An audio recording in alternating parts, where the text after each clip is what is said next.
Hi there, come on in. I'm Fred Trost, and I have a whole host of fishermen here that have come with me over to Lake St. Clair on the Canadian side.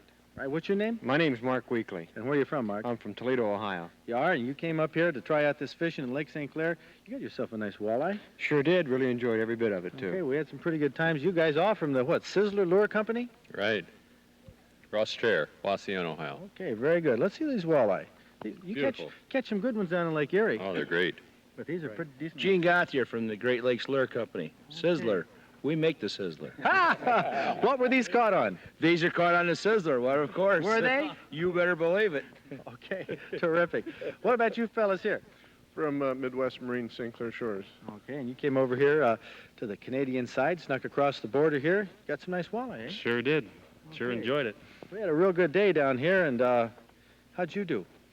I did all right. I caught one big muskie and a What? few little great eating walleye. Your little walleye. Well, I tell you what, that one big muskie made a real story for us. Here are the captains. Roy Aldis's fishing team, Nick, the big muskie fisherman, Dan, Roy, and Dave. Okay, now, you guys are going to tell us about muskie fishing, right? Right, That's the big glamour fish up here. right. Okay, we're going to be going muskie fishing with this fishing team, with all these fellas. In just a moment, you'll hear all about it because it's Thursday night and time for Michigan Outdoors.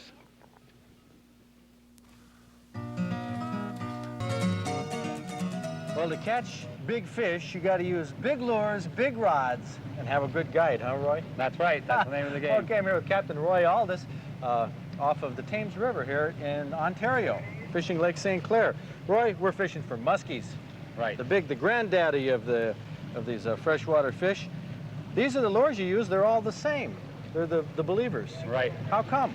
Believers are probably one of the top producing musky lures made, and we got to stick with what catches fish. So Now this rod, how long is this? that's a 10-foot rod. 10-foot, very stiff rod, specially made. Right. It has to be stiff so that when the fish grabs it, it sets the hook. If it's limp, he doesn't set the hook in it. Okay, now let's see. Putting this on, you're not first even eye. using a wire leader. No, if you use wire, fish can see it, and you can't fool them. The big fish didn't get big from being stupid. So I see. Okay. What pound test is this monofilament? that's the 80-pound test mono. Okay. Now do you put this in the top or the bottom? First eye. First eye, right there. Right. Put it through like so. Okay. Now we have how heavy is this sinker? That's It's quite 10 a sinker. ounces. 10-ounce sinker. And we'll just drop it overboard. Okay. Now let's get a look at this believer in the water. Well, it digs right down, sort of like a tadpolly or a flatfish, something like that. And that attracts the muskies. How fast are we trolling here, Roy? We're trolling about 5.5 to 6 miles an hour. Boy, it's scooting right along. Okay. How much line do I let out? Let out about 10 feet of that one, 10 to 12 feet. That should be That's right enough? there. That's enough. They How- come right close to the boat. The muskies come right up to the back. Clamp right there. Okay, there we go. Now, the stubby little rod. What is this for? That's a down rod. This Yeah? is the lure runs the closest to the boat. How close? Right, even with the propeller, almost the same depth, right beside it. That's right, muskies, they tell me. I've never caught a muskie on purpose. I caught one by accident once, a small one while I was fishing for bass in an inland lake, but not on purpose. Okay, we're going to drop this down. You only let about 5 feet of line. That's 5 it. feet of line. And that goes right here. That's it. And it goes up there, so this Right. is running even with the back of the boat. That's right. It runs about even right with the back of the boat, right where the propeller is. Get in there. There we go. There you go. How come the rods we have set are all perpendicular? Well, You know. you've got the boat's about 11 feet wide, and you want to cover a wide area, so you use 12-foot rods and 10-foot rods and space them all out so they don't get tangled. Well, when we were walleye fishing, they were tipped up a little more. Right. weren't they? Well, when the lines run level with the water, when the fish grab the lure, it gets a straight pull, and it hooks them better. If you put your rod Okay. tips up in the air, when the fish grabs it, the hooks pull up in the air, and it doesn't get all the hooks. So Okay. the straighter you run them, the better it is. Well, we got our line set, Roy. What's going to happen when a muskie hits? Are we going to hear anything or see anything or what? Yes, the rods will bend right back, and we'll have to, say we get a fish on a 12-foot rod there, we'll clear all the rods out of the holders, Mhm. and we'll circle to whatever side the fish is on. And we just keep circling, and as we circle, we'll bring the line in until we get the fish close to the boat, and hopefully we net it. Do we slow the boat down? No, we keep the boat running all the time. You don't want to give the fish any slack at all. Okay, so keep it tight. Well, you got some electronic gear down here. Go ahead and show me this stuff. See if we have any muskies on the graph. Okay, Look at that. Is that a muskie? That's a muskie, yes. It's about 12 feet right. into the boat. 12 feet down, but our lures are high. Right. Muskies are always looking up, and they'll come up at it. Oh, is that another muskie right there? There's another one right there. There's a pair of them. They always run in pairs. Do they really? Yes, they do. Okay, we're scanning right under the boat. Right under the boat, yes. What are we in about how deep of water? We're in about 18 feet of water. Okay, trolling at 6 miles an hour, marking muskies on the graph. Right. You have a piece of equipment here that's it's a good chunk of money. Right, it's Loran C. It's made by Data Marine. It's for navigational. Okay, show me how this works. I've heard Right. about these. So if we push destination 1 and enter it, it'll give us a compass reading to where we want to go, and it'll tell you exactly how far you're away. Okay, destination 1 is what? Destination 1 is the marker. So Mark it gotta back go at the harbor? at the Thames River. So we got to go 158 degrees, and it's 4.3 nautical miles away. So that's 4 miles and 600 feet.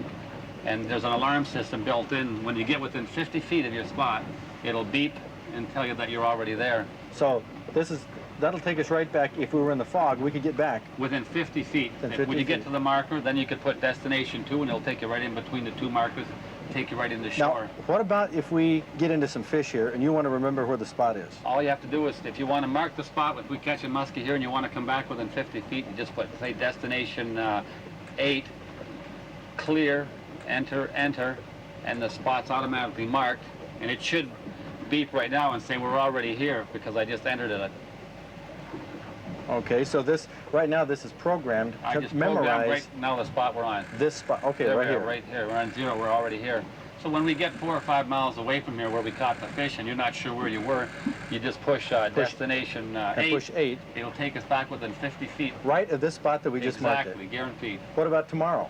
Doesn't matter. Anytime, next year, anywhere at all. You could find this spot as long as you leave it programmed there. That is phenomenal. Guaranteed within 50 feet. Okay, well, let's get out here and wait for some of these muskies. Boy, we've electronically, Roy, we've got them licked. Now, the question is, can we catch them? That's right. That's what we're going to try to do. Musky fishing is a lot of anticipation, but aside from checking the lures now and then for weeds, there's not much you can do to encourage a strike except troll through good musky waters where you mark them on the graph. Some days you'll get several strikes. Others, you won't get any. 2 out of 4 of Roy Aldis's boats landed musky this afternoon, not ours, but back at the dock, we all got to admire the trophies.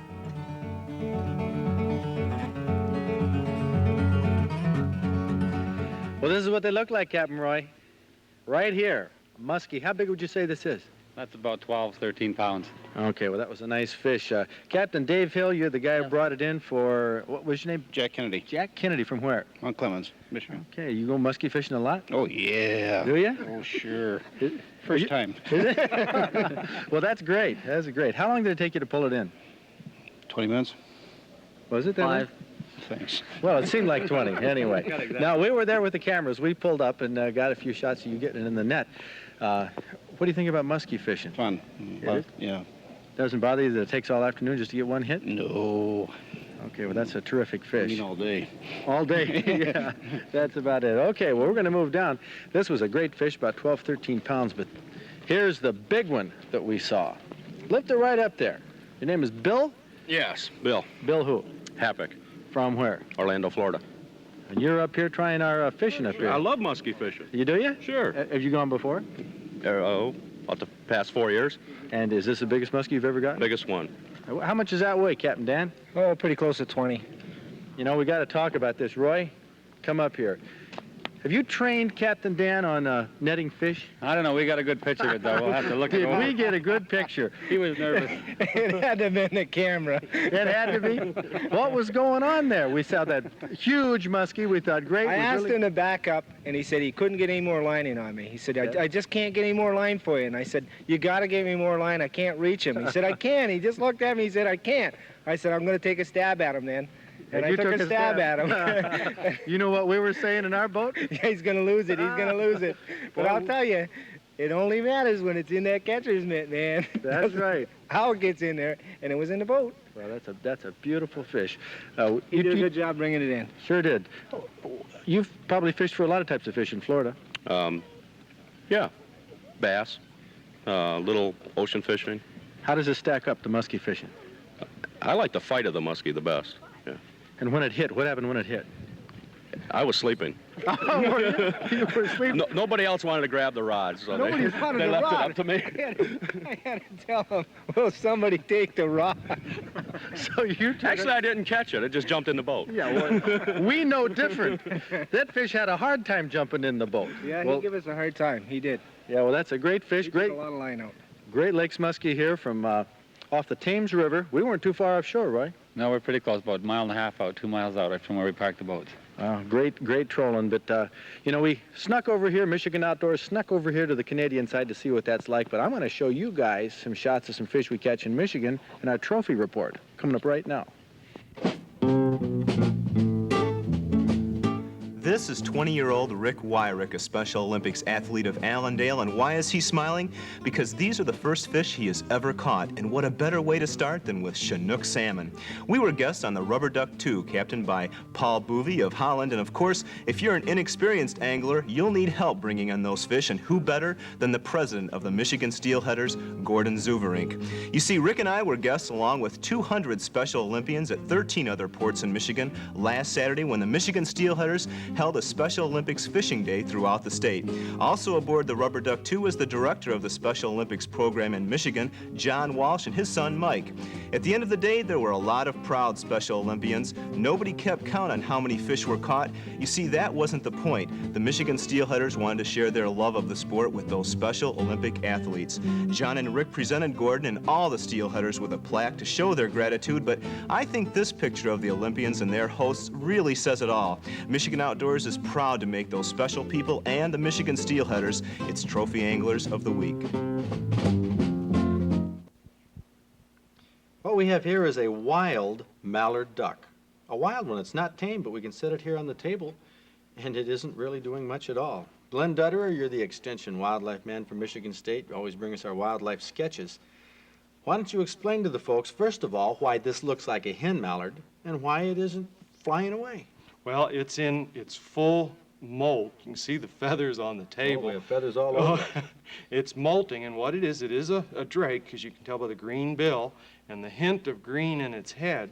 But what it's Little teeny bit, yeah. Is that leftover green, or is that green that's coming in? I think that's green that's coming in, because he's lost all of his bright colors, the white ring, and you can see here there's just a hint of that ring coming back in his neck. Tiny bit. And what he does is lose all those bright colors and get these soft brown colors so that he can hide, because this time of year, and if he'll let us, he can't fly. Waterfowl, Look at those wings. waterfowl molt all of their flight feathers at one time. Huh. And so what he wants to do, since he can't fly, is use these colors to hide in the edges of lakes and marshes and rivers and in the vegetation. This is what we call the eclipse plumage. Well, mallards are big birds. What are they trying to hide from? Well, hawks and owls and eagles, when we once had a lot of eagles, and at night, raccoons, foxes, even opossums and skunks, where they can get a crack at them. Our friendly little raccoons. Our friendly little raccoons, yeah, at night. Tackle full-grown ducks. Most birds, except for owls, those nighttime predators, are defenseless at night because they can't see, and then the waterfowl are compounded with a problem that they can't fly. Now, this is the time of year, in this month and maybe for the next 4 or 5 weeks, that you won't see drake mallards around. They'll be hiding, and this is what their feathers look like. That's why they're hiding. This is absolutely amazing. And what's more amazing is that he's lost all those bright colors, all those feathers. He's grown these, and now he's going to lose these, and by September, be in that full green head, white ring, rosy breast, Beautiful. Canvas gray back. And that's a short period of time. I know these ducks take a lot of food like we have here, some of this millet, and you're having first of all, we'll go next week out into the marsh to show you what types of food that these drake mallards and waterfowl have to eat. They require a lot of it at this time of year to replace these feathers. We'll do that next week. We'll get out in the pond with you, Glenn. And also this weekend, this Saturday morning at Michigan State University, for those of you who want to learn more about managing your own pond or marshland for waterfowl, you have a workshop. Yes, we do, to talk about how to promote the kinds of plants that these birds need in the fall to survive and get ready for the migration. Well, great. Well, contact your county extension agent or call here at Michigan State University for information on that workshop. Glenn, right now we have a little segment coming up when we were over in Canada musky fishing, that I came across. And, you know, you think we have an Indian fishing or commercial fishing problem here with gill nets. Wait till you hear the situation they have over in Canada.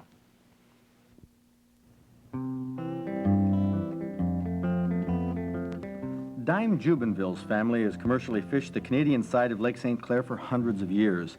Nowadays, ponds hold their catch of carp, which is a major part of their business. But Canadian sport fishermen seem to be really down on commercial fishing of any kind. Listen to Dime Jubenville's point of view. What about the fish that you take out? Do you catch walleye? We catch them, but we can't take them or market them. Okay, and you catch them in what, trap nets? Yeah, the same net, yeah. Okay, saying it. So you don't kill any of the fish you catch? They're impounding gear. Nothing is hurt at all. Periodically, if there's been a storm, you'll get an odd fish with a whip tail, but no major percentage. Do you catch northern pike, musky? Do you keep them? No, definitely not. Any trouts or anything like that? No, you don't get that many of them. As far as pike, northern pike, yeah, we can take those. But musky, no muskies. And trout, but they're such a... you never get any amount of them anyway. Okay, what fish do you take, and how many do you take? Well, I can't just recall the quotas, but everything is on quota, and we can take white bass, perch, catfish, sheephead, suckers, redfin, carp, bullheads. Well, I find it kind of appalling, though, that I hear sport fishermen are down on you and the people in your trade here who use trap nets and take rough fish, much the same way they get down on the Indians in Michigan. Well, I would say you're right on that, but they can't help themselves. They've been handed down from generations that I think they have the theory that the only good fisherman's a dead fisherman, the same as I used to say the only good Indian's a dead Indian, so... So commercial fishermen here in Canada, even though you're taking rough fish, aren't any more popular. I think if we could sit down with many who are biased and prejudiced against us and compare views on the thing, they'd have a very different outlook on it. But they've gathered most of their information from cheap bars and what they've heard from some of their colleagues that doesn't know any better, and so they haven't been willing to share any views. Well, what are they worried about? Are they worried that you're going to get back into the walleye and game fish business? They seem to have the idea that if we eliminated all the commercial fishermen and any obstruction that might infringe on their way of life or their sport, that would deprive them of complete control. But little they know about balance in the lake. I would say that Lake St. Clair is one of the most unbalanced lakes of the Great Lakes. Why? Well, coarse fish have been allowed to multiply, and I said pickerel are beginning to predominate the scene. Pickerel are I would say, predators. They eat their own young, and I think I would blame the pickerel. I think our biologists are agreeing with it, that they have eliminated a lot of our perch. That's our perch situation today, the bluegill, the sunfish, and we have a very unbalanced lake. So what would you recommend be done? Well, whatever species. I would say they've got the onus on the wrong fish. They've got a quota on perch. We can take some perch, but there isn't any perch at all to take. The total number of the 10 commercial fishermen here last year, we're talking about a complete year, caught a total of 2,200 pounds of perch for the whole year, which is about a couple of hundred pounds per fisherman for a year. We used to get tons and tons a week of those fish. And I would feel that the quota, or the imbalance of the thing, there should be a small quota of pickerel and put a restriction on the perch. The perch aren't there. What about the coarse fish? Well, there shouldn't be any quota on coarse fish whatsoever. That's stupid. What reasons are you given that there's a quota that you can only take so many thousand pounds of carp? I don't know. I think that we have a lot of young biologists. I said they like to flip their wings, express their theory, what they think is right. It's like you might say with George Washington with his hatchet. He had to cut down a cherry tree or some damn thing. And my feeling is that they come in here and they have a whole new set of rules. And many of them never go together. It's their theory they're trying at the expense of the taxpayer, the population of the country, and everybody else. I don't agree with them at all. We as commercial fishermen can look at the wind, the water, and the time of the year and tell you what fish should be there and where we're going to catch fish. And we don't need a biologist to tell us that either. Well, I don't know the answers to all of this, but one thing is clear. Whether it's Canada or the United States, whether it's gill nets or trap nets, lake trout or carp, the battle lines always seem to be the same when commercial fishermen, sport fishermen, and government fisheries biologists go fishing for answers. Well, come on in. into the kitchen right now. We're going to cook up these walleye that we caught. Wayne Radlin. How you Wayne, doing, Fred? Hey, I'm glad you're hosting all of us, all these fishermen here. Enjoy having you. Cooking up the walleye. This is, Mary? Joyce. Joyce, okay, Joyce. She has the walleye fillets here. We have quite a pile of them. Quite a pile of Look them, at and those. very good fishing day. This is one of the best. This is the best fishing grounds in the area. You think so? Oh, definitely. For muskie and pickerel, people travel further north. I think they're wasting their gas and time by traveling any further than Lake St. Clair. Okay, north of the Thames River. Pickerel. You people over here in Canada call it pickerel. We call it walleye. Walleye, yeah. Okay, well, let's follow here. You take the... We're the very walleye. lucky today because these are fresh off the charter boats. So we're coming through a process where they're clean, and then they're rinsed a second time, and they go through, they're dipped in milk. Oh, you rinse them in hot water. Mm-hmm. Okay. Purpose of in the hot water is it makes the breading stay together and goes into milk, Now, what kind of homogenized milk milk. is That's this? homogenized milk. Whole milk, or does it Whole make any milk. difference? It's whole milk. Yes, if it was skim milk, it would loosen the batter. It goes into a batter that we specially prepare with about 7 different spices. Can you... Well, what else is in it besides the spices? Well, there's there's breadcrumbs and different types of spices such as paprika and oregano and a few other things in there. You can't name them all? Not all of them. How about just a couple more? Paprika, oregano? A little bit of maybe garlic A salt? little bit of garlic salt, yeah. Okay. And that gives it the flavor. Now, if somebody was going to make up something like this batter at home, they'd want to take some of their favorite spices with some breadcrumbs. Is there any flour in there? Yeah, it's a deluxe pancake mix, and the secret is a very light batter. So you're eating fish, not batter. That's the secret of the whole thing. Okay, well, boy, this looks good. This looks good, it's right. There's 3 other ways that we prepare it also for the people. We can pan fry it for them, depending on their taste, and we can also broil it for them. You like this the best? Oh, this is the best. Okay, now let's follow over here. Now Joyce is going over to the fryer. Now- You see now, Fred, we have 2 different fryers. When we're preparing a meal like this, the fish is always cooked on one side. Of course, your French fries and belly skins and whatever never go in the same fryer. They're always kept separate. Now- At 360 degrees. 360 degrees. 360 degrees. Okay, now I thought that she might lay them in the basket and put the basket down in the oil like they do with French fries. No, because that gives you a disadvantage because you'll have the batter sticking to the bottom and the fish at the bottom of the screen. Okay, now how long at 360 degrees with this special breading that I can't even get out of you exactly what's in it, how long do you cook it? It's going to take about 3 minutes. That's all? That's all. You know- 3 to 3.5 minutes. Most people cook the daylights out of fish. Yeah, that's the problem. Because if you overcook them, then they become dry. This here, when they get out, they'll be moist and tender. You'll You'll see shake as them a they're little coming bit? along there, shaking them there, and you see them turning golden brown. Okay, about 3 minutes. About 3 minutes. The girls separate them. Looks excellent. Remember, you wash off the fillets a second time Very in hot important. water. Very important. Put them in hot water. That allows the breading to stay on it. Okay, then we dip them in milk. Dip them whole in milk. homogenized, yeah, whole milk. Some type of pancake batter with some spices. With spices, like I told you, garlic, oregano, paprika, different. One more? Okay, we won't press you for your special spices. And then you drop them in the boiling or hot 360 degree oil. 360 degree oil. There they are. There they are. Take a look at those. We're going to eat them in just a lift minute. up a couple boxes. You're just about ready. They're just pretty close to 3 being minutes. ready. And right now, while you're waiting for that, while we're waiting to eat, we're going to go to Ed Groves, who's going to give us our outdoor calendar.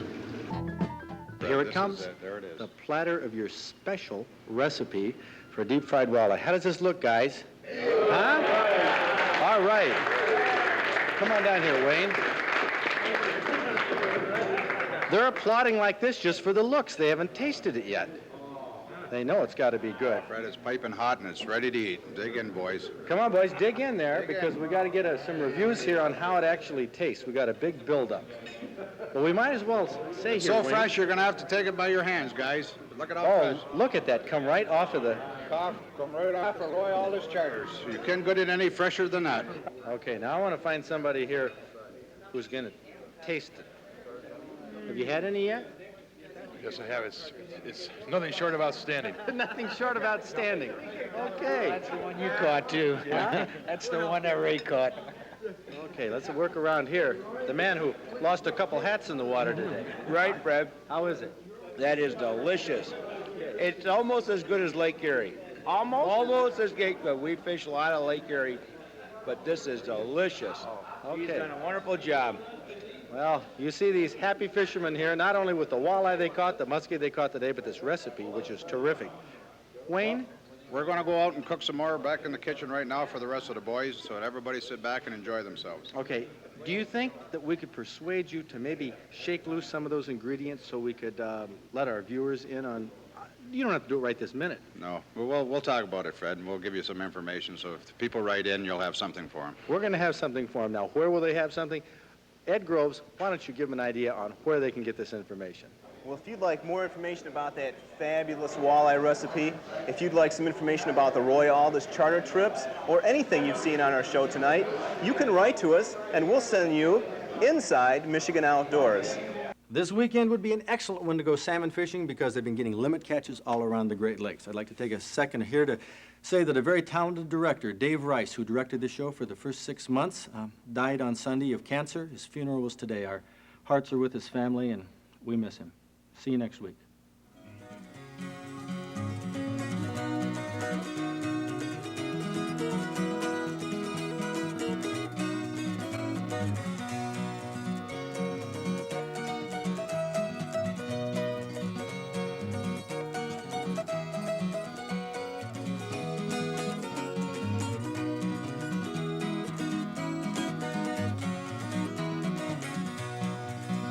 From the rugged shore and woodlands of the north, its history of copper mines and iron ore, the Great Lakes fisheries.